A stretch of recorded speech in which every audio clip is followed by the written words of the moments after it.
Hare Krishna, Krishna Krishna, Hare Hare, Hare Rama, Rama Rama, Hare Hare.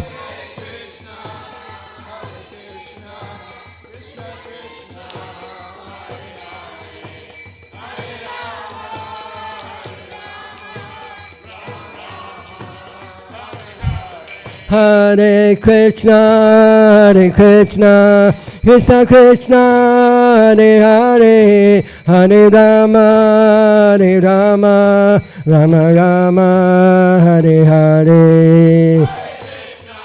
Everybody, Krishna Krishna, Hare Hare. Everybody together. Hare Krishna, Krishna Krishna, Hare Hare.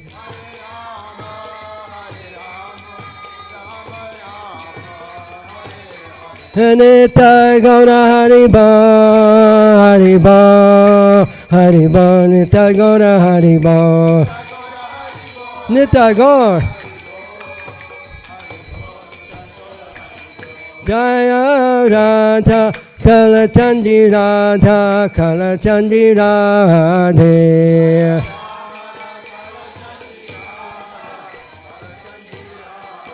Hare Krishna, Krishna Krishna, Hare Hare, Hare Rama, Rama Rama, Hare Hare.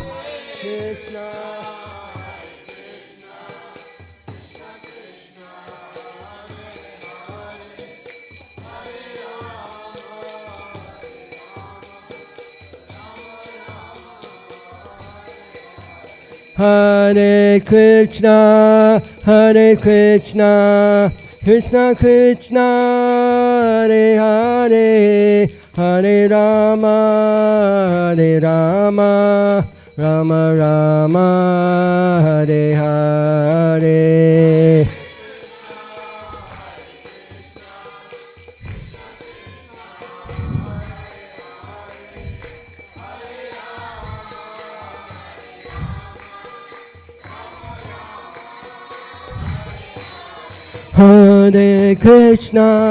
Hare Krishna, Krishna Krishna, Hare Hare, Hare Rama, Rama Rama, Hare Hare. Hare Krishna.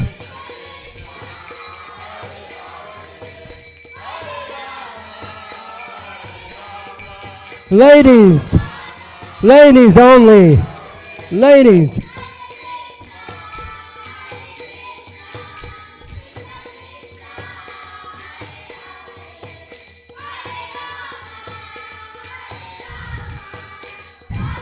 Men. Prabhus. Hare Krishna. Hare Krishna. Krishna Krishna. Hare Hare. Hare Rama. Ladies. Ladies.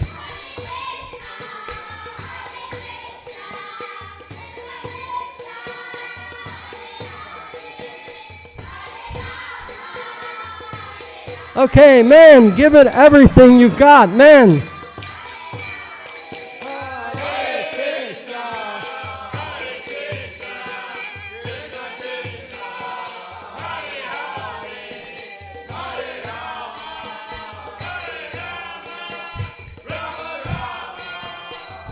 Everybody together, Hare Krishna, Krishna Krishna, Hare Hare, Rama.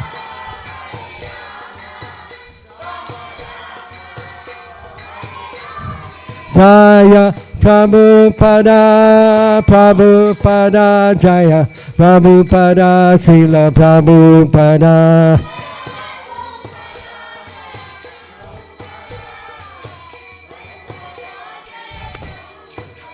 Prabhupada, Prabhupada, Prabhupada, Jaya Jaya Prabhupada.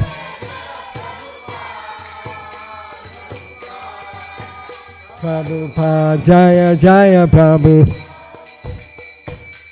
Go Premanandi, Hare Hari Bo.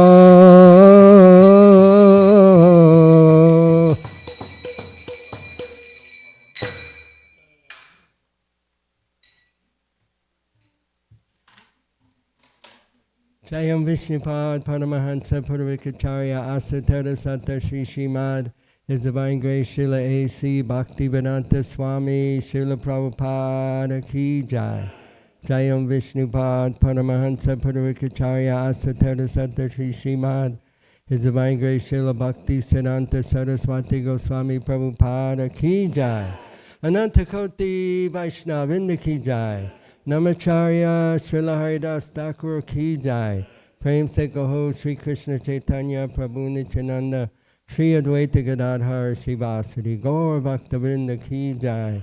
Shri Shri Radha Krishna Gogopinath Shaimakunda Radhakunda Giri Govardhana Ki Jai. Shri Vrindavan Dham Ki Jai. Shri Mayapur Dhama Ki Jai. Jamuna Maya Ki Jai. Ganga Maya Ki Jai. Tulsi Maharani Vrinda Devi Ki Jai. Bhakti Devi Ki Jai. Grantha Srimad Bhagavatam Ki Jai. Yuga Dharma Harinam Sankirtan Yagya Ki Jai. Priyamadanga Transcendental Book Distribution Ki Jai. Transcendental Krishna Prasadam Distribution Ki Jai. Go Premanandi. Samaveta Bhakta Vrinda Ki Jai. All glories to the assembled devotees. All glories to the assembled devotees. All glories to the assembled devotees. All glories to Sri Sri Guru and Gauranga.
Jaya Radha Madhava Kunja Bihari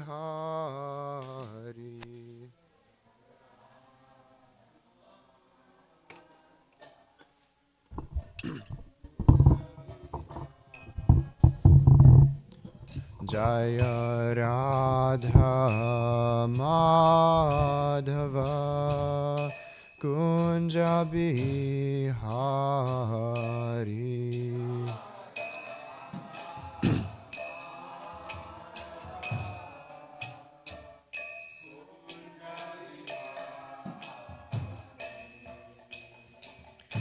Gopi Jana Vallabha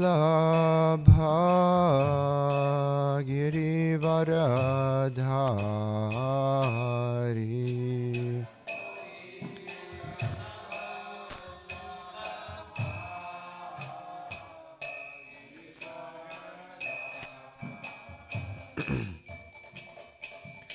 Gopi Jana Vallabha Girivaradhari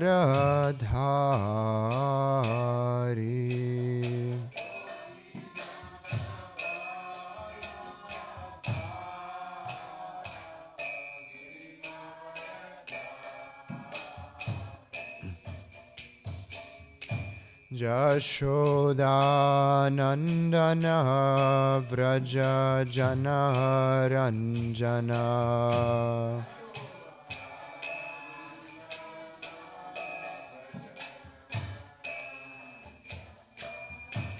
Jashodanandana Vraja Jana Ranjana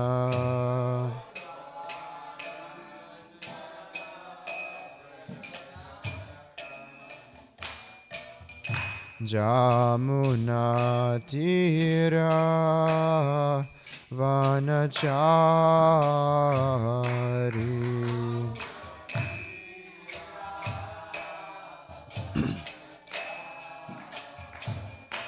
Jamuna Tira Vanachari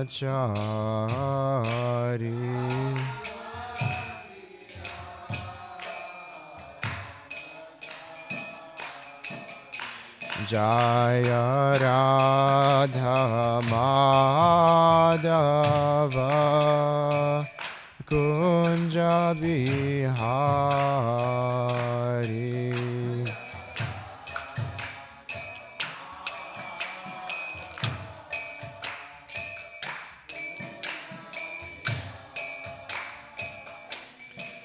Jaya Radha Madhava Kunja Bihari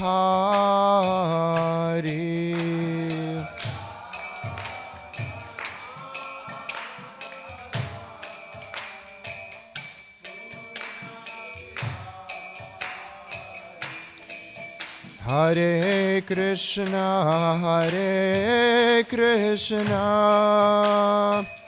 Krishna Krishna Hare Hare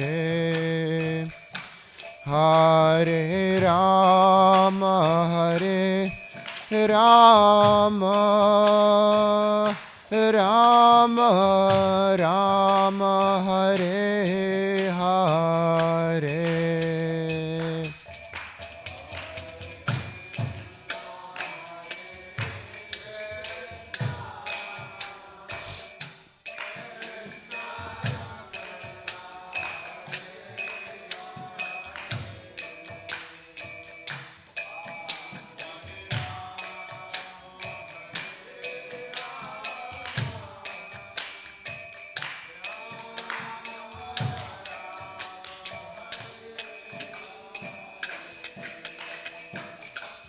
Hare Krishna, Krishna Krishna, Hare Hare, Hare Rama, Rama Rama, Hare Hare.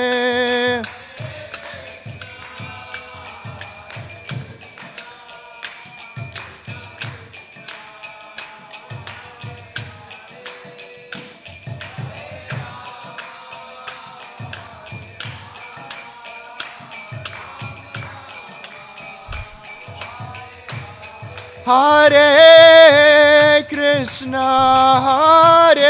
Krishna, Krishna Krishna, Hare Hare, Hare Rama, Rama Rama, Hare Hare.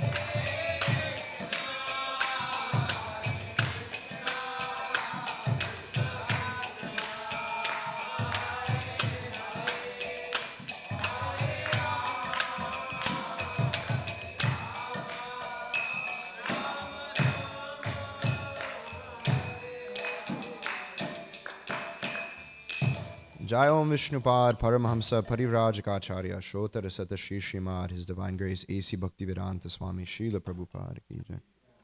Jai Om Vishnupad Paramahamsa Parivrajakacharya Shrotar Sata Shri Srimad, Srila Bhakti Siddhanta Saraswati Thakur Goswami Prabhupada Ki Jai. Namacharya Srila Haridas Thakur Ki Jai. Anantakoti Vaishnav Vrinda Ki Jai. Prem Se Gaho Shri Krishna Chaitanya Prabhu Nityananda Shri Advaita Gadadhara Shivasari Gaura Bhakta Vrinda Ki Jai. Shri Shri Radha Krishna Gopa Gopinath Shamakunda Radha Kunda Giri Govardhan Ki Jai. Shri Radha Kala Chanji Ki Jai. Jagannath Baladev Subhadra Ki Jai. Shri Shri Gonitai Ki Jai. Nisimere Bhagavan Ki Jai. Srimad Bhagavatam Ki Jai. Nitai Gaura Premanandi Hari Hari Bo. All glorious to the assembled devotees. Hare Krishna. All glorious to the assembled devotees. All glorious to the assembled devotees. Hare Krishna. All glorious to Sri Guru and Sri Gauranga. All glorious to Srila Prabhupada.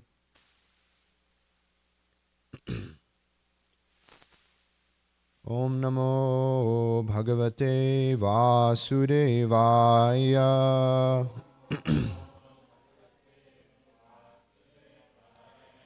Om Namo Bhagavate Vasudevaya.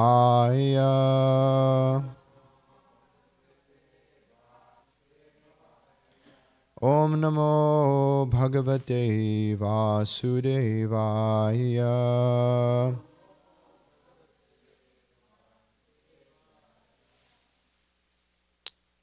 Hare Krishna. I am Janardana Krishna Das, traveling here from Atlanta, Georgia. Shri Shri Radha Kalachandji have very mercifully given me shelter here. And by the mercy of all of the Vaishnavas, all of the devotees, special thanks to Nrsimha Rupa Prabhu for allowing us to be here and giving me the opportunity to speak. Today we will be discussing 10th canto of Srimad Bhagavatam, the advent of Lord Krishna, and this is texts 5 through 7. It's a bit of a lot, so I was thinking we could chant the first verse together. Then I could do the remaining 2 verses. We could go through the word-for-word meanings, and then do like that. Is that okay, Prabhu? So you can repeat after me. Pitamaha me samare Maranjayar Devavratad Yatadiratais Timingalaihi Duratyayam Kaurava Sainya Sagaram Kritva Taran Vatsapadam Sma Yat Plavaha.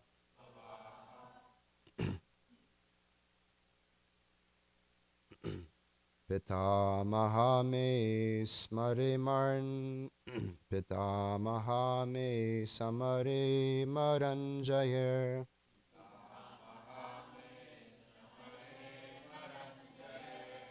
Pitamaha me samare maranjayer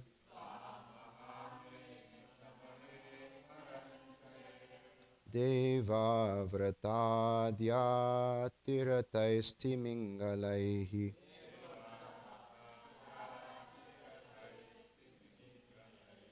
Deva Vratadya Tirataisti Mingalaihi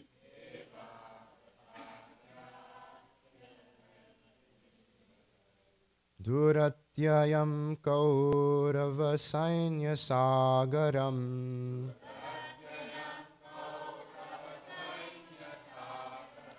Duratyayam Kaurava Sainya Sagaram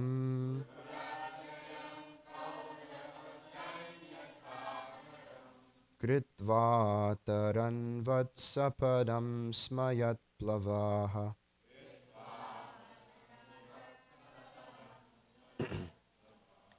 Kritva taranvatsapadam smayat plavaha.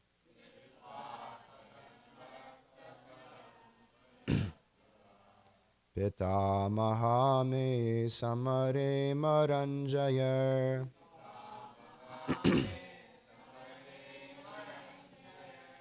Deva vratadyatirataiste mingalaihi.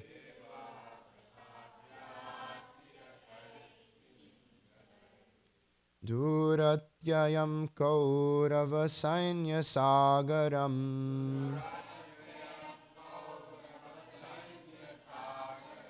Kritva taranvatsaparam smayat plavaha.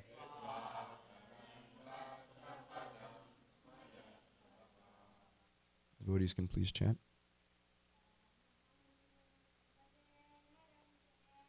Pitamaha me smare maranjaya.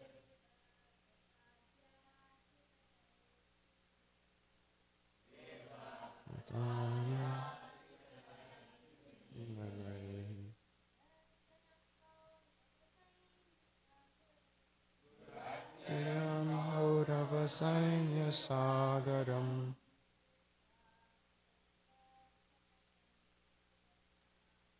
Kritva taranvatsaparam smayat plavaha.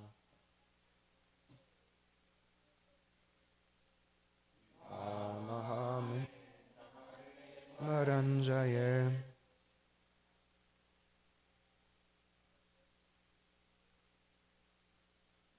Deva vratadya stimingalaihi.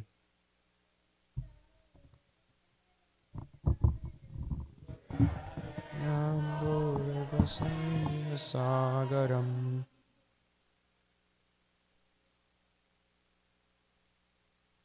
Kritva taranvatsaparam smayat plavaha.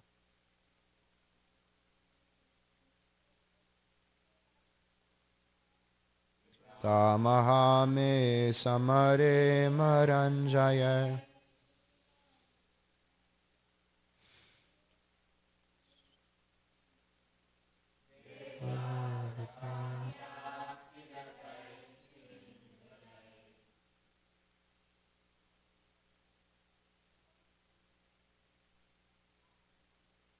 Duratyayam kaurava sainya sagaram.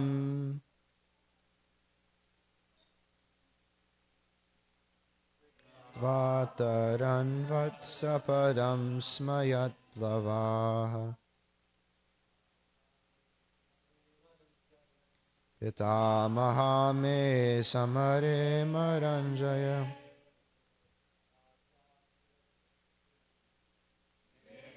Vrataya.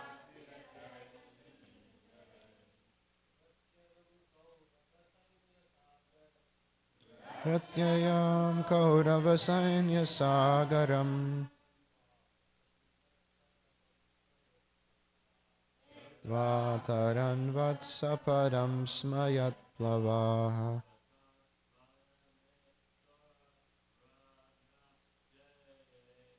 Pitamaha me samare maranjaya.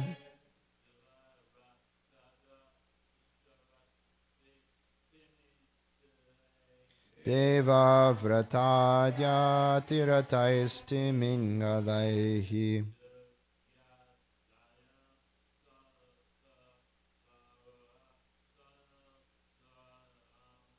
Turatyayam kaurava sainya sagaram.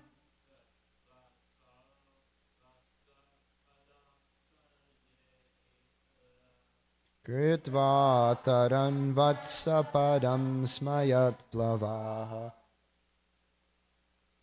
Okay. So I'll chant these remaining two verses and we can go to the word for its meanings. Dronyastra vipul shtamidam mad angam Santana bijam kuru pandavanam jugopa kukshim gata ata chakro matushtameya sharanam gatayaha viryani tasya kiladeha bhajam antarbahi purushakala rupaihi prayacchato mrityumudamritam cha maya manusyasya yasya vadasva vidvan. So we can, do we chant the word by word meanings together? Or okay, so we can do that. Pitamaha, my grandfathers, the five Pandavas, Yudhishthir, Bhima, Arjuna, Nakula, and Sahadev. May my Samare on the battlefield of Kurukshetra, Amaram Jayehi, the fighters who could gain victory over the demigods on the battlefield. Deva Vrata Adya, Bhishma Dev and others. Atirathaihi, commanders in chief. Timingalaihi, resembling great Tamingala fish, which can easily eat large sharks. Duratyayam, very difficult to cross. Kaurava Sainya Sagaram, the ocean of the assembled soldiers of the Kauravas. Kritva, considering such an ocean. Ataran, crossed it. Vatsapadam, exactly as one steps over small hoofprint of a calf. Sma, in the past. Yat plavaha, the shelter of the boat of Krishna's lotus feet.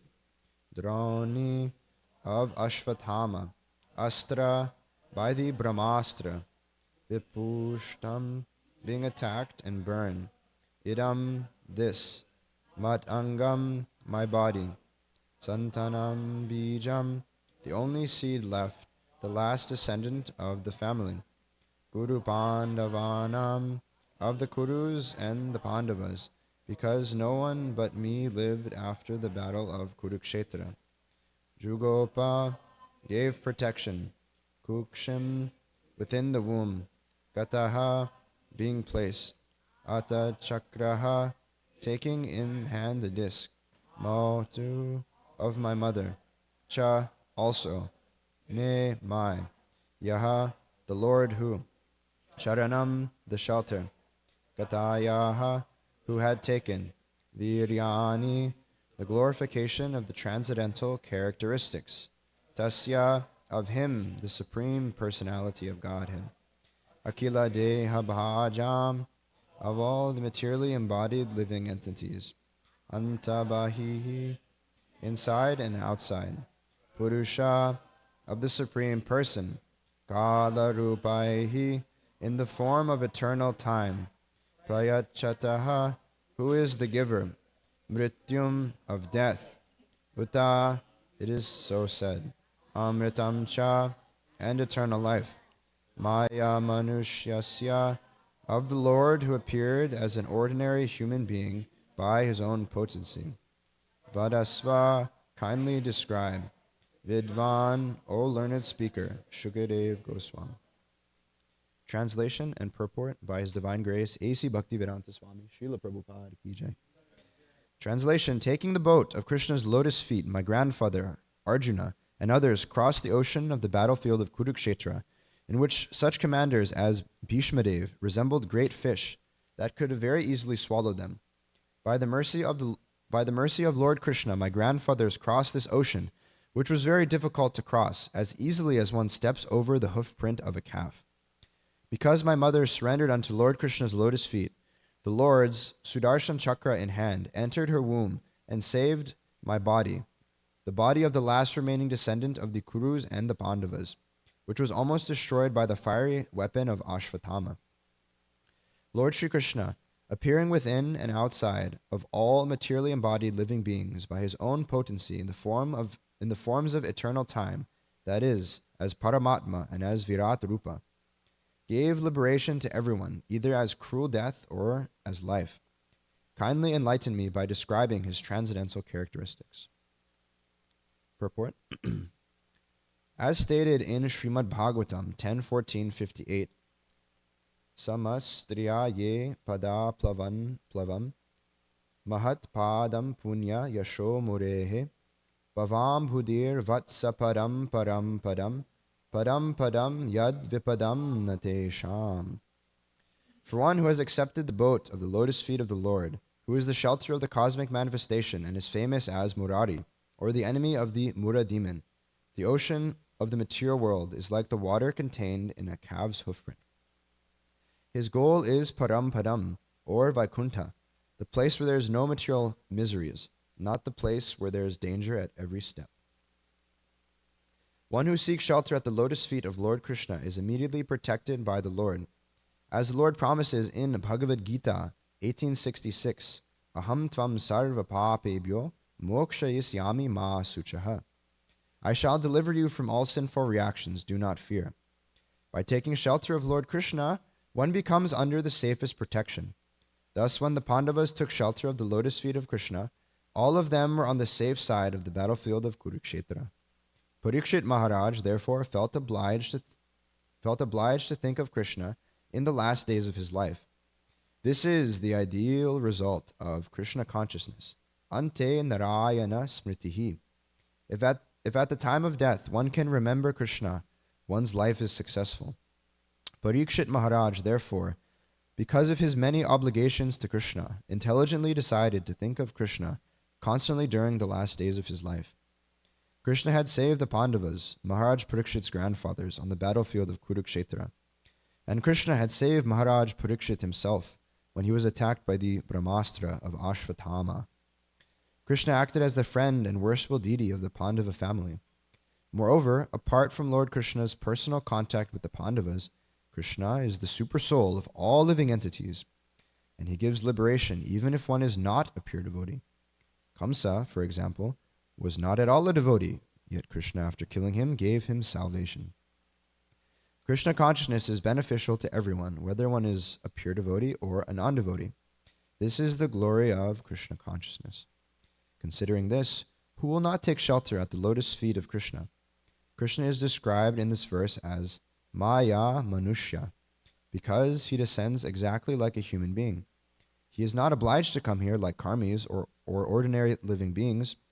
Rather, he appears by his own energy, Sambhavam Yatma Mayaya, just to show favor to the fallen conditioned souls. Krishna is always situated in his original position as Sat Chit Ananda Vigraha, and anyone who renders service to him is also situated in his original spiritual identity, Svarupena Vyavastitihi. This is the highest perfection of human life. Om Jnana Timirandasya Jnananjana Shalakaya Chakshurum Militam Yena Tasmai Shri Guruve Namaha Shri Chaitanya Manobhishtam Sthapitam Yena Bhutale Swayam Rupa Kada Mahyam Dadati Swaparantikam Vandeham Shri Guroho Shri Utav Parakamalam Shri Gurun Vaishnavamscha Shri Rupam Sagrajatam Sahagana Raghunatam Vitam Tam Sajivam Sadvetam Savadutam Parijana Sahitam Krishna Chaitanya Devam Shri Radha Krishna Padan Sahagana Lalita Shri Vishakam Vitamscha. He Krishna Karuna Sindhu Dinabandhu Jagatpate Gopesha Gopika Kanta Radha Kanta Namostute Tapta Kanchana Gaurangi Radhe Vrindavaneshwari Vrishabhanu Sute Devi Pranamami Hari Priye Vansha Kalpatarubhyascha Kripa Sindhubhyevacha Patitanam Pavanevyo Vaishnavevyo Namo Namaha Jaya Shri Krishna Chaitanya Prabhu Nityananda Shri Advaita Gadadhara Shivasari Gaura Bhakta Vrinda Hare Krishna Krishna Krishna Hare Hare Hare Rama Rama Rama Hare Hare. Namo Vishnu Padaya Krishna Prasthaya Bhutale Shrimate Bhakti Vikasa Swaminiti Namane Namo Vishnu Padaya Krishna Prasthaya Bhutale Shrimate Bhakti Vedanta Swaminiti Namane Namaste Saraswate Deve Gauravani Pacharine Nirvishesha Shunyavadi Paschatya Deshatari. Taking the boat of Krishna's lotus feet, my grandfather Arjuna and others crossed the ocean of the battlefield of Kurukshetra, in which such commanders as Bhishmadev resembled great fish that could have easily swallowed them. By the mercy of Lord Krishna, my grandfathers crossed this ocean, which was very difficult to cross, as easily as one steps over the hoofprint of a calf. Because my mother surrendered unto Krishna's lotus feet, the Lord, Sudarshan Chakra in hand, entered her womb and saved my body, the body of the last remaining descendant of the Kurus and the Pandavas, which was almost destroyed by the fiery weapon of Ashvatthama. Lord Sri Krishna, appearing within and without of all materially embodied living beings by his own potency in the forms of eternal time, that is, as Paramatma and as Virat Rupa, gave liberation to everyone, either as cruel death or as life. Kindly enlighten me by describing his transcendental characteristics. This is the beginning here of the 10th canto of Srimad Bhagavatam, which is described by our acharyas like the beautiful smiling face of the Supreme Personality of Godhead. And here, Maharaj Parikshit, who is the hearer of the Bhagavatam here, he is describing for us as an introduction, because the 10th canto of Srimad Bhagavatam, it describes directly Lord Krishna's pastimes. So Parikshit Maharaj, he's describing why and how he has a very personal relationship and experience in surrendering to Krishna, the Supreme Personality of Godhead. One very large theme in this translation and purport that Srila Prabhupada is describing is he talks about this idea of shelter. Shelter is seen as something as very important. Even great psychoanalysts, there was one, Maslow, he described one's constitutional hierarchy of needs. And in the first ring, which is one's basic necessity, one needs things like food, like water, like shelter. So shelter is actually a very basic necessity which all of us need and which all of us are very much searching after. Everyone, they're looking for some kind of shelter. Even the materialists who have no idea about the transcendental pastimes and nature of Krishna, the Supreme Personality of Godhead, they're also working so hard day and night for some shelter. But the problem is that the things that they're taking shelter of, they're temporary or they're not real.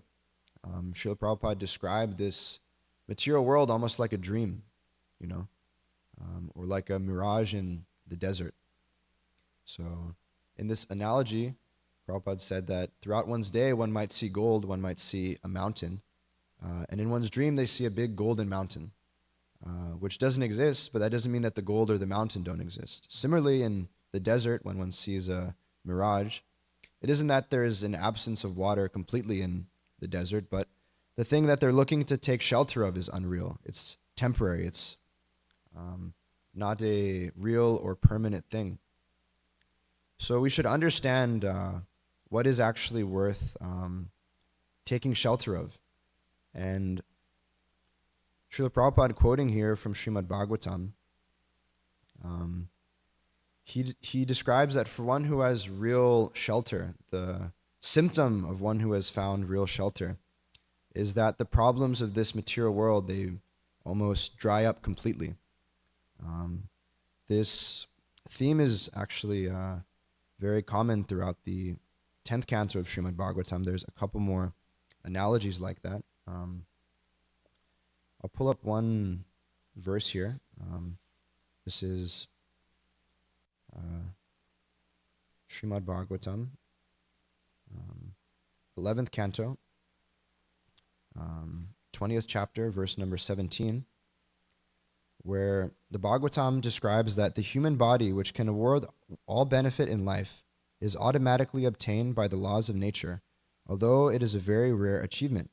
This human body can be compared to a perfectly constructed boat, having the spiritual master as the captain, and the instructions of the personality of Godhead as favorable winds impelling it on its course. Considering all these advantages, a human being who does not utilize his human life to cross the ocean of material existence must be considered the killer of his own soul. So, this verse here, it's describing what the material world is like for most people. It's a turbulent ocean, full of waves, storms, ups and downs.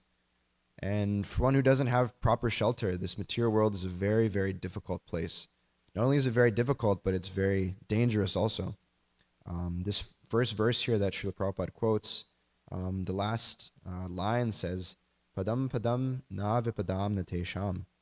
That this material world is described as a place where there's danger at every single step.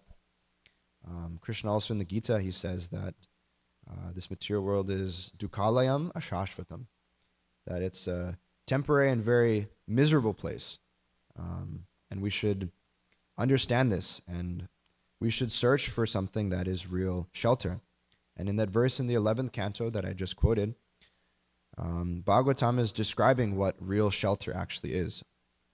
That when one has this valuable human body, which is considered to be like a good boat, a suitable boat to cross over the ocean of material existence, that's the starting place. And we can see we're very fortunate here to have received this good boat. And then secondly, one must have an expert captain, because if one simply has a boat and they set it to sail in the ocean, the winds will just blow it here, there, and everywhere. It won't have a proper direction or a proper course. Me and my friends, we travel all over the country, so we utilize the service of Google Maps a lot. And without this, if we just simply went on the road and tried to guess where we were going to go, we would not end up in our correct destination. We would not end up where we're trying to go.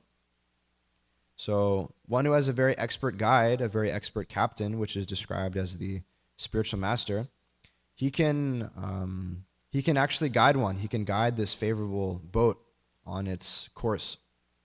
And then it says that the instructions are like the favorable winds, because even if one has a good boat and an expert captain, if there's no winds or the winds are unfavorable, then the boat still won't go anywhere. Previously, boats, they didn't have these big motorized engines and these, I think they're mostly diesel engines on these boats now. But with no engine and with no winds, the boat isn't going to go anywhere. So the practitioner of Krishna consciousness not only should accept a bona fide spiritual master, but they should follow the instructions of the spiritual master. That is the most important, because with all of these three things combined, then crossing the material ocean becomes very easy. Like is described, it becomes like the footprint of a calf. I don't know how many here have got to be with a young cow, a calf. But like most animals, their footprints are, like most young animals, their footprints are very small. So this great material ocean, which is very turbulent, which is very dangerous to cross, that same ocean shrinks up and becomes as easy to cross like the footprint of a calf. So this is very good news, actually. We should all take full advantage of this great opportunity that we have, because Srila Prabhupada describes this situation here as the highest perfection of human life. And all of us who have this great opportunity, we should use it, because that verse that I was quoting, it describes that one who has all these good things but doesn't fully utilize it is described to be the killer of their own soul. This is something that's very heavy, actually, very dangerous. It's a warning that's given here in the Srimad Bhagavatam. Obviously, in the teachings of the Gita, Krishna himself, he describes that the soul actually can't be killed. It cannot be cut into pieces. It cannot be burned. It cannot be withered. It's eternal. It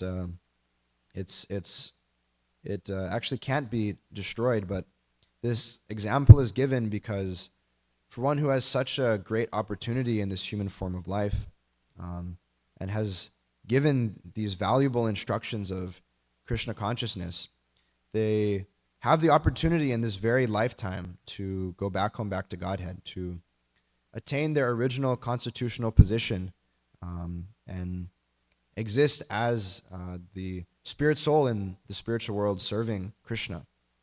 So for one who has this opportunity, this very great opportunity, and doesn't take full advantage of it, it's almost like they're killing their own soul, because they have such great opportunity, they have such an advantageous position, yet they don't take to it.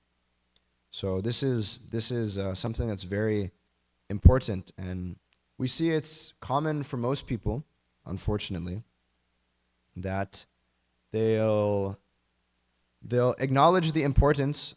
They might be practicing Krishna consciousness. They might be introduced to the principles, the practices. They might be introduced to a bona fide spiritual master and receive some instructions. But they say, I'm so busy now. I have so many things to do. I'll do this when I get older. And actually, the other day we were distributing books, and I met one gentleman, and I was trying to distribute to him a set of Srimad Bhagavatam. And he was hesitant, and he was saying, he was about 40 years old. He had a wife and a kid. And he was saying, no, I don't have time right now. I'm so busy. I'm doing this, I'm doing that. And I was describing to him this very concept, that you have such a valuable opportunity of this human form of life, where you have the intelligence to actually grasp and understand who is God, what is your relationship with God, and engage in some sort of higher spiritual purpose, higher spiritual practice. And I told him otherwise, most people, they're just living like animals, simply eating, sleeping, mating, defending. And he thought about it for a second, and he was like, yeah, most of my life, actually, I'm living like an animal. And I told him the story of Maharaj Parikshit, how he was told that he only had 7 days left to live. So using his intelligence and obviously understanding of Krishna that he had, he took that opportunity to hear the Srimad Bhagavatam, because he understood that death is coming very soon. So I should make the most out of my opportunity that I have, my valuable human form of life. And then another story from Bhagavatam that I also told him was the story of Ajamil, where the Lord, he's so powerful and so merciful that Ajamil, he simply uttered the name of his son, Narayan, which is the name of Krishna, the Supreme Personality of Godhead. And then Krishna gave him this second chance, this opportunity to perfect his life, to engage in Krishna consciousness, right? It isn't that when he chanted the name of Narayan, he immediately went back to Vaikuntha, but it's described that the Lord, he gave him a second chance. He gave him an opportunity, some extra time, right? He was on his deathbed. He was about to be taken away by the Yamadutas to the hellish worlds. But because of this one thing, Krishna gave him this second chance. He gave him some more time, some more opportunity to perfect their life by Krishna consciousness. And this gentleman, after hearing all these things, he was like, yeah, I always keep telling myself that, when I retire, when I'm 60 years old, when I'm 70 years old, then I'll take to a more spiritual life, then I'll take to a more spiritual practice. But yeah, truly death could come at any moment. And I was describing to him, especially with all these roads and highways, you see almost every day there's an accident on the highway. And Yudhishthira Maharaj, he said that the most amazing thing in this whole world isn't the splendor of nature, isn't the beauty of life, isn't the wonders of gravity or science, but it's that every day people, they hear about death, they see people around them leaving this world, but they think, no, this won't happen to me. I'll be able to be the exception. I'll be able to live my life in such a way where I won't have to die. And we see most people, they're living their life just like this, they're accumulating so many temporary material things which at the time of death become completely useless to them. And this idea that, I'll be in complete Maya for my whole life, and then right before the time of death, I'll become completely Krishna conscious, it's not a very good plan, actually. Because we can see the desires that we cultivate throughout life, that's what will actually fructify at the time of death. If you have a field and you're planting some seeds, you're trying to grow some crops, and say that the main thing that you're trying to grow is something very good, very nutritious, like wheat or rice. But for almost the whole year, you just plant weeds. You plant weeds in this garden the whole time. And then 2 days before harvest, you throw some grain seeds, and you expect in 2 days for you to harvest a whole bunch of nutritious grain. This isn't actually a very intelligent proposition, because one who has intelligence, they'll realize that, you spent most of the year simply planting weeds, which grow without any care, which grow without any nourishment. Anyone who has kept a garden can understand the annoyance of, these weeds. They literally come without any, any inclination or motivation at all. And they simply grow. You don't have to water them. They can be no sun out for days, but these weeds, they simply grow like anything, But the nutritious plants, you really have to cultivate them. You have to take care of the soil. You have to water them. You have to make sure that you plant them at the right time. So for one who's actually intelligent, they won't simply wait till the end of life. They won't say, oh, tomorrow I'll do this, tomorrow I'll do this, tomorrow I'll do this. But they'll not put off for tomorrow what can actually be done today. They'll take full advantage of every moment, knowing that, this could be my very last moment. And that doesn't mean that the devotees of the Lord, they live in fear of death. But actually, at the end of the Bhagavatam, in the 12th canto, after Maharaj Parikshit, he hears all these things. It's described that he becomes completely fearless, abhayam, completely free of all sorts of fear. Because one who understands their relationship with Krishna and the nature of themselves as eternal servants of Krishna can understand that this death, it's simply like the changing of bodies.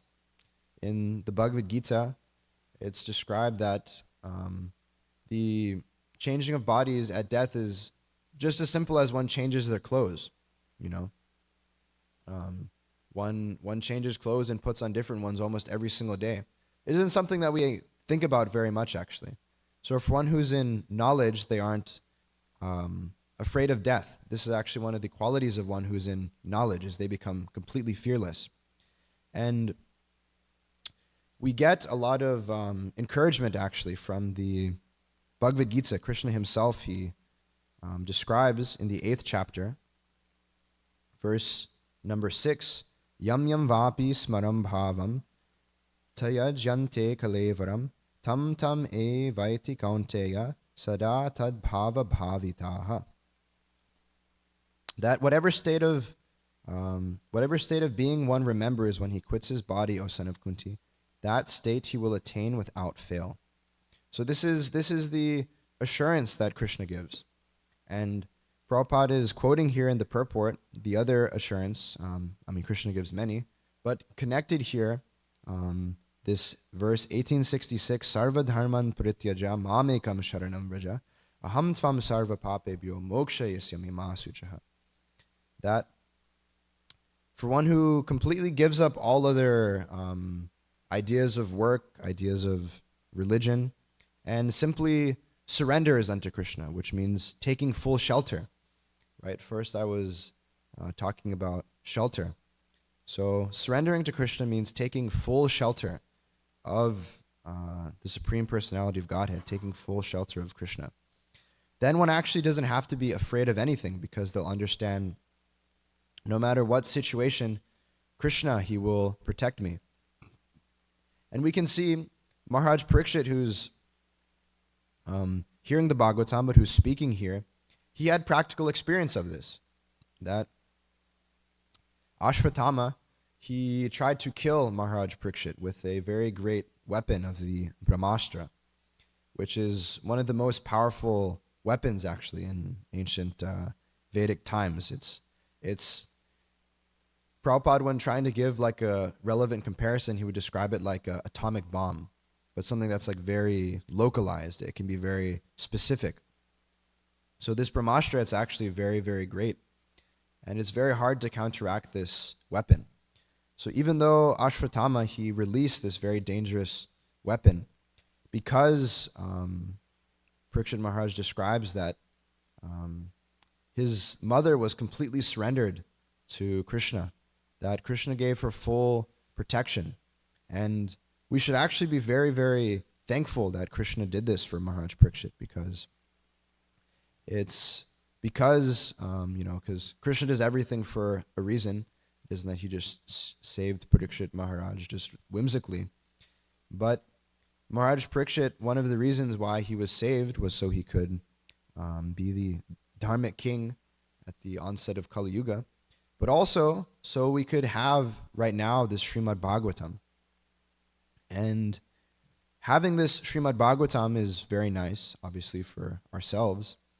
But one of the nicest things about Srimad Bhagavatam is that you can give Srimad Bhagavatam to, or you can try to give Srimad Bhagavatam to anyone and everyone that you meet. This gentleman who I was describing earlier, he, after describing all these things to him, he purchased the full set of Srimad Bhagavatam. And yeah, I told him that, even if he can start with just 5 minutes every single day reading Bhagavatam, because we understand that, this Srimad Bhagavatam, it's so amazing, it's so nectarian that for one who simply starts, they'll get a taste for this amazing knowledge, because in all of Prabhupada's books, you'll see that it's something that you can't find anywhere else, Prabhupada's books are so amazing. I was with Drishtadyumna Prabhu yesterday. We were distributing books, and we were reflecting on this point, that Prabhupada, he was speaking once to Shrutakirti Prabhu, and he was talking about his Krishna book, which is the story form of this 10th canto of Srimad Bhagavatam. And Prabhupada himself, he read his own books, because he said, actually, I didn't write these books, but Krishna, he was there personally describing to me what I should write, every single word, every single line. So Prabhupada, he was reading his own Krishna book, and he was like, wow, this Krishna book is so amazing. Simply by reading this book, one can attain perfection. And then Prabhupada said, actually, one doesn't even have to read the whole book. They can just read one chapter, and they'll be completely happy. Though if like they can read one chapter, they'll be completely perfect. And then Prabhupada said, actually, one chapter isn't even sufficient. But one page of this Krishna book is so special, it's so perfect, that if one just understands one page, then that'll be the most perfect thing they can do. And then Prabhupada went even further. He said, actually, one page might be even too much, even one sentence. And Prabhupada said, one word, actually. If one understands just one word, then that can be the perfection of their life, Because we can see that this Srimad Bhagavatam at most of Srila Prabhupada's temples across the world, people are giving classes on this wonderful Srimad Bhagavatam, and this will continue. It's described that Ananta Shesha, even though he has millions and millions of mouths, he still can't even begin to describe the glories of Srimad Bhagavatam, of Krishna, of these wonderful pastimes, of the pastimes of Lord Chaitanya. So we can see that these books, they're so potent, they're so powerful that even just one word, if one fully understands just one of these words, then one can actually attain perfection in life. That's the benediction that Srila Prabhupada is giving. And he describes here that Krishna consciousness is beneficial for everyone. And he gives the example of himself and the Pandavas, and he also gives the example of Kamsa, because Kamsa, even though he was a big demon, he was a big materialist, he was so afraid of Krishna that he was thinking of Krishna always. He was always thinking about Krishna, meditating on him in fear. And it's described that Krishna, he also liberated Kamsa, because at the time of death, Kamsa, throughout the past years of his life, all he was thinking about was Krishna. So at the time of death, he was also thinking about Krishna. So he even gave liberation to Kamsa. He gave that liberation from this material world to even Kamsa. So we shouldn't aim and strive to be like Kamsa, who is afraid of Krishna and who is acting in enmity towards Krishna. But the Bhagavatam, it gives us examples of so many great devotees. Actually, if you look, it's almost in all phases of life, right? In Bhagavatam, we hear about, we hear about Ajamil, we hear about Parikshit, we hear about Queen Kunti, but we even hear about Gajendra, who is in the body of an elephant. But because he completely surrendered and took shelter of Krishna, Krishna also gave him liberation from his suffering situation. So we should follow in the footsteps. Maharaj Parikshit, he's encouraging those to follow in the footsteps of the Pandavas. Right? Krishna says in Bhagavad Gita, Yad yada charati shreshtas tatta deve taro janaha sayat pramanam kurute lokas taranuvartate. That one should follow in the footsteps of the great personalities and do as the great personalities have done. So we can see by the example of all of these devotees, by the examples of Srila Prabhupada, particularly here in Dallas, we can see the example of His Holiness Tamal Krishna Maharaj, who His Grace Mukunda Datta Prabhu described as the manifestation of Guru Nishta. Guru Nishta means what it's like to be completely surrendered to the Guru, to the name, form, qualities, instructions, and pastimes of the spiritual master. And we can see that just by firm faith in the instructions of his spiritual master, Tamal Krishna Maharaj, he was able to do so much. Pretty much this whole temple, this whole community that we have here is all by the mercy of Tamal Krishna Maharaj. So we can pray for the mercy of these great devotees and follow in their footsteps by my Guru Maharaj. He often says that many times people ask him questions, how to be surrendered, how to be sincere, how to be a good devotee. And he says these questions, they're too vague because, people have very different situations. But one thing he says to everyone is that the best thing to do if you're trying to develop some kind of quality is find a devotee who has this quality, who is sincere, who is surrendered, who has lots of devotion, and you should serve this devotee. And then by serving that devotee, you'll actually develop these qualities that you're aspiring for. So every day before book distribution, we've been taking wonderful darshan of Sri Sri Radha Kalachandji, Jagannath Baladev, Subhadra, Sri Sri Gaurnitai.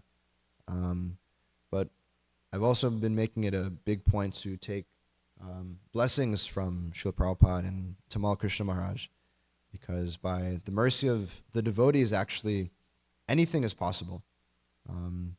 Prabhupada said, impossible is a word in a fool's dictionary. So for one who's surrendered to Krishna, because Krishna, he's the supreme controller, he can make anything possible. This battlefield of Kurukshetra, it was described like it was impossible. It was an impossible feat, actually, for the Pandavas to be victorious. But Krishna, he gave them the whole world in just 17 days because they were the Pandavas, they were surrendered to Krishna. So we can follow in the footsteps of the Pandavas, of Maharaj Parikshit, of Srila Prabhupada, of His Holiness Tamal Krishna Maharaj, follow in the footsteps of the great devotees who we are inspired by, and by taking shelter and begging for their mercy, the impossible will become very easy, So that's all I had to say. I think time's almost up anyway. I wish I could have said more or said things that are maybe a little more deep and analytical, But that's about all I could say based on my understanding. Thank you all very much for kindly giving me your attention and listening. Do we have any time for questions, Prabhu? Or if anyone has any questions or comments or concerns or anything?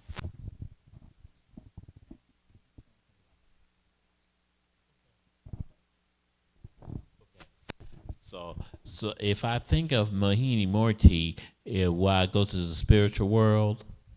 So Mohini Morty, she's an incarnation of Krishna.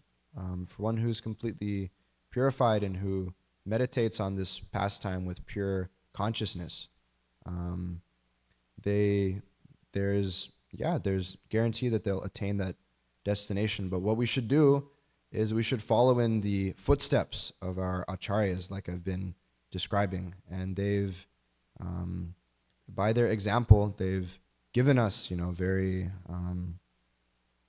very foundational things to try and understand first. All these wonderful pastimes of Krishna and everything with the gopis, they come in the 10th canto of Bhagavatam. Means they come here because first we have to understand all the basic principles and basic understandings. So it's for one who is at that level, they can meditate on any pastime of the Supreme Personality of Godhead. And if they purely remember that pastime in a state of Krishna consciousness at the time of death, Krishna gives them the guarantee that, this person, they'll come back to Godhead. He thinks it's Mohini Morty, right? Yeah. So what we should do is we should cultivate throughout our whole life and try to deeply understand the teachings of Bhagavad Gita, of Srimad Bhagavatam, and by understanding the foundational points first, then actually we'll be able to gain entrance into these more elevated pastimes and everything like that. So, yeah. Anyone else? You have something, Prabhu? You said that Krishna has written these books. Did I get that right? Yeah. So, Prabhupada, he said that that he didn't write these books, but that Krishna, he was personally telling Prabhupada what he should write. So, like, there's one example that Prabhupada, he was doing an interview. I forget which devotee this was. Maybe Rameshwar Prabhu. Yeah. And Prabhupada said that God, he's talking to me directly. Just like I'm talking to you right now, God is also talking to me directly. And Rameshwar Prabhu, he tried to say that, this means that God is within Prabhupada's heart, and within the heart, he's having some dialogue, some kind of internal dialogue. And Prabhupada, he emphatically said, no, just like I'm talking to you and you are talking to me, I talk like this with Krishna. So, when Prabhupada would wake up at midnight every single night to dictate his books, if you actually, we have, very mercifully by the devotees, we have some videos of Srila Prabhupada as he was dictating. And Harikesh, he describes, because he, and in the 75, 76, he was in charge of getting the tapes to the BBT for transcription. And he said that sometimes even between two words, Prabhupada would pause for like 5 whole minutes. And between simple words like constantly and during, there would be like a 5-minute pause just between those two words, So this isn't something that, was just whimsically going on, but each word was selected. We can see, and for one who has that transcendental vision, we can see that each word has been selected by Krishna himself to be in these books, right? Prabhupada said that these books, they'll be like the law books for the next 10,000 years. So it isn't just, something that was whimsical, which is why we consider the books of Srila Prabhupada to be our highest authority, because we can see that this was something that Krishna had his direct hand in giving to us. So, that was Krishna using Srila Prabhupada as an instrument to give these books to us. Well, in regard to that, yeah, sometimes we see that there's things in Prabhupada's books that most people find either unacceptable or unapplicable for nowadays. Sure. So, for instance, in the 8th canto of the Srimad Bhagavatam, Prabhupada says in one of his purports that dogs and cats should not be allowed into the house. So I've had devotees tell me that's just ridiculous. So, and there's another statement. So everything's true. We have to accept everything as being true in Prabhupada's books because it's spoken by Krishna. But how do we deal with things that are just they just don't seem right to anybody? The thing is, anyone can come up with their own ideas. They can say, yeah, Prabhupada said like this, but I'll actually do like this because I know better. But we can see that, one won't be the loser if they simply follow the instructions that are there in Srila Prabhupada's books. One doesn't have to feel like they're missing out on the great opulence of having cats and dogs in their home, because they understand that they're getting the highest thing of following directly what's there in Srila Prabhupada's books. So some people say some things, and we also have to see where one is at. Obviously, if one is a new devotee or just coming to Krishna consciousness and we go in their home and they have a cat and you say, like, what the heck is this? Prabhupada says in 8th canto of Srimad Bhagavatam that you should not have any cats and dogs in your home, right? That isn't like a regular principle. It isn't like at initiation we say, yeah, I'll chant 16 rounds, I'll follow 4 regular principles, and I'll not keep cats and dogs in my home, right? So this is a detail that can be of great importance and benefit, because it isn't that Prabhupada's just saying that whimsically, but he's saying that because the home should be like a temple. It should be kept very clean, and these animals, generally, they're considered to be very dirty. So, the clean external, if we keep our external environment clean, it means that our mind will also be clean. So if our mind is clean, it'll be easier for us to keep Krishna there in our mind. So Prabhupada, he's saying all these things for a reason, So we should use our intelligence.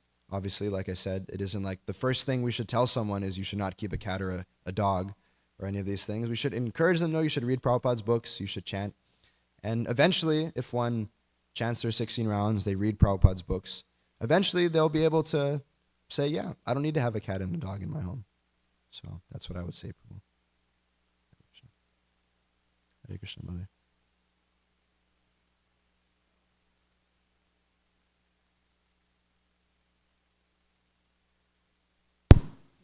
Hare Krishna. So wonderful. Thank you for your class. Thank you so much. So in this, in this purport, the section that says Krishna is the super soul of all living entities, and he gives liberation even if one is not a pure devotee, and he gives the example of Kamsa. So in listening to your class, actually, Kamsa, so many people are Kamsa today. They're inimical of Krishna. Yes.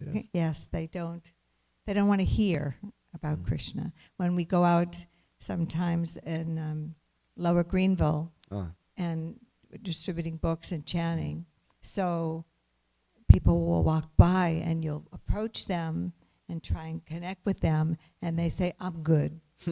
I'm good. So at any rate, in listening to you with your book distribution and how you spoke with this gentleman, you connected with his eternal soul.